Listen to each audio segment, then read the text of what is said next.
So you've got your notebook and a pen and a timer set for 90 minutes. And if you don't have those things yet, press pause on me, go get them, and come right back. Hi, and welcome to Write It Out. Write It Out is brought to you by Write for Wellness. Write for Wellness wants everyone just to write and find out what's on your mind. I do provide workshops and events, and check out my calendar page to see what's going on, or contact me if you'd like to plan your own workshop at your own space. So what is Write It Out? Write It Out is 90 minutes of time that you set aside for yourself every week, just to write and find out what's on your mind. I'll provide you with a word prompt and a story prompt, and you can use one or both of the prompts to help you with your writing today. The most important thing is to turn off the editor in your head. Don't worry about spelling, punctuation, or grammar. It doesn't even need to make sense. And what to write? Well, you might want to write a story, a letter, a list, a song, a poem, a journal entry. Anything at all that's being asked to be written today is just absolutely fine for you.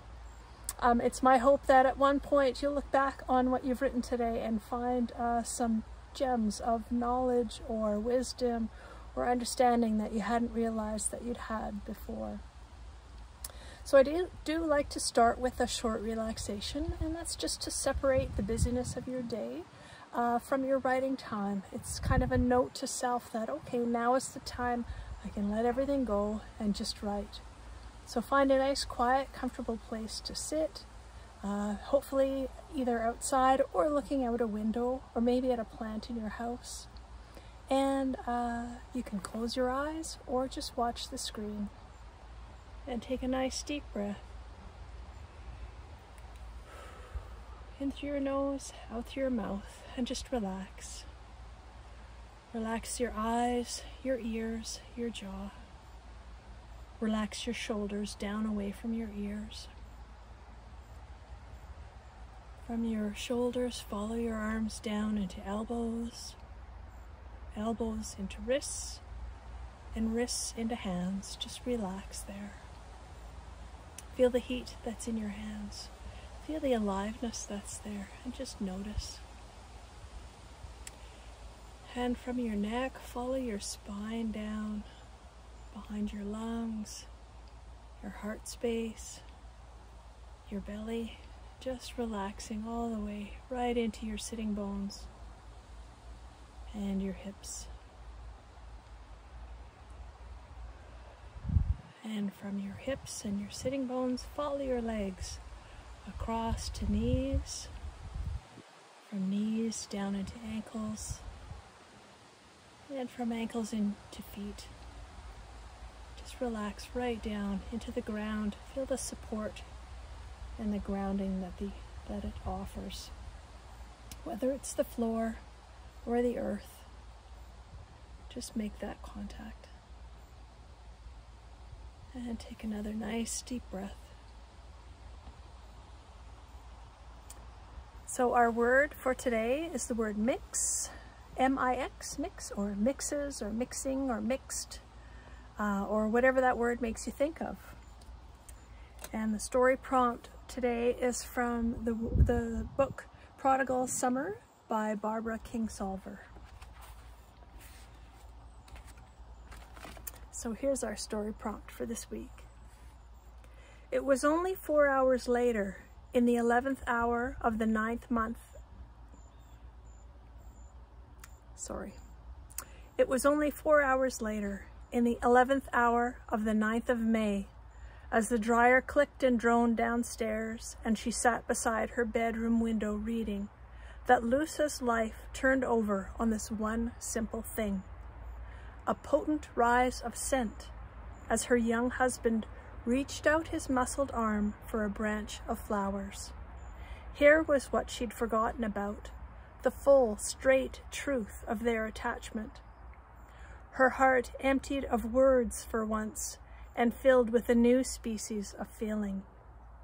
Even if he never reached the house, if his trip across the field was disastrously interrupted by the kind of tractor accident that felled farmers in this steep country, she would still have had a burst of fragrance reaching across a distance to explain coal's position in the simplest terms conceivable.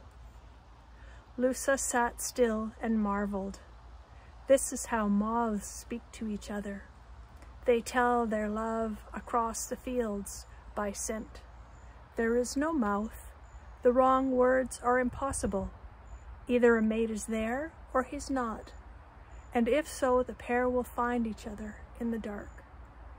For several more minutes, her hands lay motionless on her book, while she considered a language that could carry nothing but love and simple truth.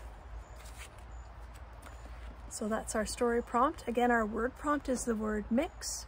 You've got 90 minutes on your timer. Press pause on me and write it out.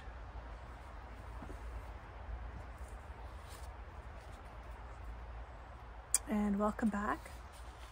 Please take a moment to thank yourself for showing up for you today, for doing your writing, for spending the time with you. Whether you wrote 1 word or 100 or 1,000 word, it's all good. Maybe you needed just a rest today and this time offered you that. You may want to also thank the space that you're in for holding space for you today, whether it's outside or under a specific tree or beside a plant in your home. Just so show a little gratitude to the space or the being that helped you today. So we'll close with the fall poem called I Love This Land by Chief R. Stacy LaForme of the Mississaugas of New Credit First Nation. You were and always shall be my brother. We were all the same color wrapped in the flag of this nation. My blood flowed as freely as yours. Mixed in the fields, one could not be distinguished from the other. Yet when we came home, when the nation's colors were removed, differences became apparent. Not between you and me, God willing, never, but in the eyes of those for whom we laid down our lives. Oh, we still stood shoulder to shoulder in the parades, but the government thought that your life was more valuable than mine. So you were given land, property, while I waited, and I waited. I know what you were given was not enough for what we endured. Still, it was much more than I. I am not envious of you, brother. I believe you deserve even more than you received. But it hurt me very badly. I am not ashamed to say I cried. And why not? I bled, I died, I killed. Why does my country think I am unworthy? The enemy I fought could never be as cruel as the people I came back to embrace. I gave so much, lived through so much, and then you who I would give all for, you pushed me aside as if I was inconsequential. I feel as if I have been spit upon by one I honored. Do I feel good having to ask you for what should have been given long ago? No. In fact, I am a little ashamed to ask for justice in this, for I never went to war for money, for glory, for reward. I went because it was the right thing to do, and God forgive me, I would go again. This may seem an old wound to you, but it is a wound that never heals.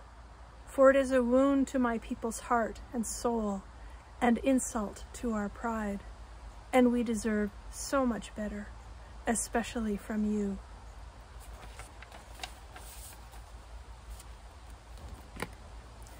Thank you so much for joining me here again today. I hope you have a wonderful week, and happy Thanksgiving. Stay well. Bye for now.